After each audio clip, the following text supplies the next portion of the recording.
Mohammad Raj Abdullah's Gaza Diaries. Specifically, the piece called The Tragic Death of Mohamed Bar in Gaza. Right, which was first published by the BBC and then later in the Journal of Islamic Psychology and Philosophy. Hmm. And our mission today really is to carefully unpack the layers of this story, to understand what happened. And crucially, what it tells us about the bigger picture, especially, for vulnerable people caught in conflict. Exactly. We're focusing on Mohamed Bar. His story really underscores how conflict hits people with disabilities hardest, often with very little visibility. Or protection. So to really grasp this, we need to understand who Mohamed Bar was. What made his situation so fragile to begin with? Well, Mohamed Bar was 24, a Palestinian living in Gaza. But his situation was unique. How so? He had both Down syndrome and autism.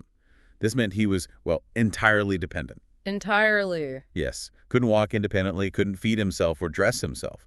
His elderly mother, Nabila, she cared for him completely. Wow. So this extreme dependency, his fragility, it's absolutely central to understanding the impact of the events that followed. That level of dependency, it makes you stop and think. How do standard military protocols even account for someone like that? Someone with essentially zero agency. That's a huge question.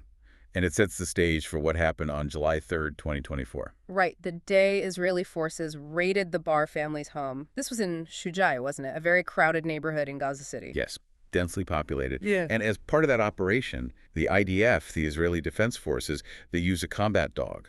And what was the stated purpose for the dog? The official line is searching for explosives or, potential threats inside buildings. Okay, but this is where the narrative takes a truly awful turn. The source, Abdullah's account, describes the dog attacking Mohammed. That's right. He was apparently just lying on his armchair helpless, and the dog mauled him, bit his chest and arm. While his mother, Nabila, was right there, pleading for them to stop the dog.